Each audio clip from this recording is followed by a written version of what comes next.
खन्ना का गगड़ माजरा इलाका एक ऐसा गांव है जहां गांव की पंचायती जमीन की बोली 40 साल से नहीं हुई है। जमीन पर फसलों को तो बीजा जाता है, लेकिन पंचायती जमीन होने के बावजूद पंचायत को इसका कोई भी पैसा नहीं मिल रहा है, जिससे हर तरफ इसकी चर्चा होने लगी है। हैरत तब हुई जब पिछले दोनों बीडीपीओ ऑफिस के मुलाजिमों ने पंचायती जमीन की बोली को लेकर गाँव में बोली लगाने की अनाउंसमेंट करवाई, लेकिन इस बार फिर बोली रद्द हो गई। गांव की पंचायत का कहना है कि करीब 4.5 एकड़ जमीन पर 30 साल से ज्यादा समय से बोली नहीं हुई है। इस बार भी जमीन की बोली लगाने को कहा गया, लेकिन बोली नहीं हो पाई है, जिससे गांव के विकास में बहुत बड़ा नुकसान हो रहा है। सरकार को जमीन की जल्द से जल्द बोली लगानी चाहिए। गांव की महिला सरपंच पूजा रानी और पंचों ने बताया कि पिछले कई सालों से गांव की 4.5 एकड़ जमीन की बोली नहीं लग पाई है। जमीन पर फसलों की काश्त हो रही है, लेकिन गांव की पंचायत को इसका कोई फायदा नहीं हो रहा है। उन्होंने बताया कि पिछले दिनों बीडीपीओ ऑफिस की ओर से बोली की बात कही गई, लेकिन किसी कारण बोली नहीं लग पाई। उन्होंने मांग की है कि सरकार को जल्द से जल्द पंचायती जमीन की बोली लगवानी चाहिए। उन्होंने कहा कि इससे आए पैसों से गांव का विकास हो सके।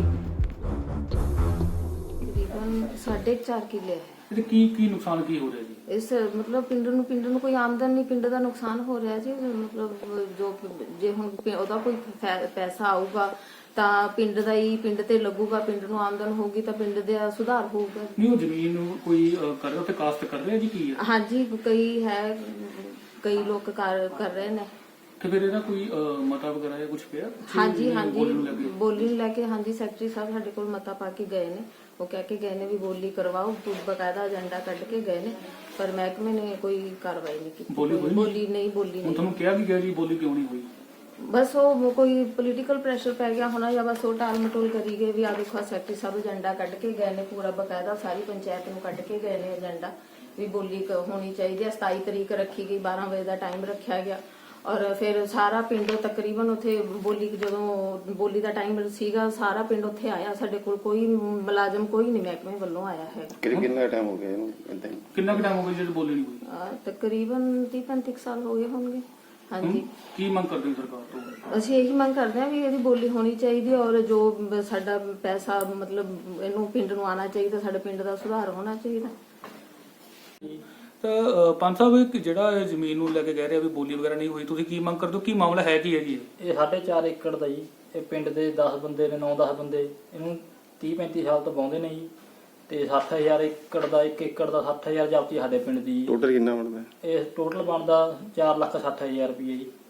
ਤੇ ਇਹ 4,60,000 ਕੋਈ ਸਾਨੂੰ ਪੰਚਾਇਤ ਨੂੰ ਕੁਝ ਨਹੀਂ ਦਿੰਦੇ ਜੀ। ਇਹ 'ਚ 30-33% ਗਵਰਨਮੈਂਟ ਨੂੰ ਜਾਂਦਾ ਜੀ। ਉਹ ਵੀ ਇਹਨਾਂ ਨੇ ਇਹੀ ਰੱਖਦੇ ਨੇ ਸਾਰਾ ਕੁਝ।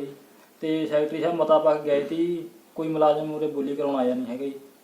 ਹੁਣ ਤੁਸੀਂ ਕੀ ਮੰਗ ਕਰਦੇ ਹੋ? ਅਸੀਂ ਮੰਗ ਕਰਦੇ ਹਾਂ ਬੋਲੀ ਹੋਣੀ ਚਾਹੀਦੀ ਹੈ ਜੀ। ਸਾਰਾ ਪਿੰਡ ਇਹੀ ਮੰਗ ਕਰਦਾ ਜੀ ਬੋਲੀ ਹੋਣੀ ਚਾਹੀਦੀ ਹੈ ਜੀ। ਉਹ 4-5 ਘਰਾਂ ਨੂੰ ਛੱਡ ਕੇ ਜੀ। ਬਿਲਕੁਲ ਜਿਹੜਾ ਗਗੜ ਮਾਜਰੇ ਪੰਚਾਇਤ ਦੀ ਜ਼ਮੀਨ ਦਾ ਮਸਲਾ ਹੈ ਉਹ ਤਕਰੀਬਨ ਪਿਛਲੇ 40 ਸਾਲ ਤੋਂ ਉਹ ਜ਼ਮੀਨ ਠੇਕੇ ਤੇ ਨਹੀਂ ਸੀ ਚੜੀ, ਕਿਉਂਕਿ ਜਿਹੜੀ ਉਹ ਜ਼ਮੀਨ ਆ ਉਹ ਜਿਹੜੀ ਫਰਦ ਦੇ ਵਿੱਚ ਰਜਵਾਹੇ ਦੀ ਜ਼ਮੀਨ, ਉਹ ਲੰਬੀ ਜੀ ਰਜਵਾਹੇ ਦੀ ਜ਼ਮੀਨ ਆ, ਉਹਦੇ ਕਰਕੇ ਜ਼ਮੀਨ ਠੇਕੇ ਤੇ ਨਹੀਂ ਸੀ ਚੜੀ। ਉਹ ਅਸੀਂ ਪਹਿਲਾਂ ਬੋਲੀ ਰੱਖ ਕੇ ਦਿੱਤੀ ਸੀ, ਪਰ ਜਿਹੜਾ ਜਦੋਂ ਫਰਦ ਨਕਸ਼ਾ ਦੇਖਿਆ ਗਿਆ ਤਾਂ ਫਰਦ ਤੇ ਜਿਹੜੀ ਕਾਸ਼ਤਕਾਰ ਵਾਲੇ ਖਾਨੇ ਦੇ ਵਿੱਚ ਜਿਹੜੇ ਉਹ ਲੋਕ ਜ਼ਿਮੀਂਦਾਰਾਂ ਦੇ ਨਾਮ ਬੋਲਦੇ ਸੀ। ਅਸੀਂ ਹੁਣ ਦਫ਼ਤਰ ਵੱਲੋਂ ਤਹਿਸੀਲਦਾਰ ਸਾਹਿਬ ਨੂੰ ਲਿਖਤੀ ਭੇਜਿਆ ਵੀ ਇਹਦੇ ਜਿਹੜੀ ਸਾਡੀ ਗ੍ਰਾਮ ਪੰਚਾਇਤ ਦੀ ਜ਼ਮੀਨ ਆ ਇਹਦੇ ਸਾਡੀ ਦਰੁਸਤੀ ਕੀਤੀ ਜਾਵੇ, ਤੇ ਜਦੋਂ ਵੀ ਇਹ ਕਲੀਅਰ ਹੁੰਦੇ ਨੇ ਉਦੋਂ ਫਿਰ ਅਸੀਂ ਇਹ ਬੋਲੀ ਕਰਾ ਕੇ ਜ਼ਮੀਨ ਜਿਹੜੀ ਆ ਜ਼ਰੂਰ ਪੰਚਾਇਤ ਵੱਲੋਂ ਚੜਾਈ ਜਾਵੇ ਠੇਕੇ। गगड़ से अमित गंभीर की रिपोर्ट, जनहितैषी।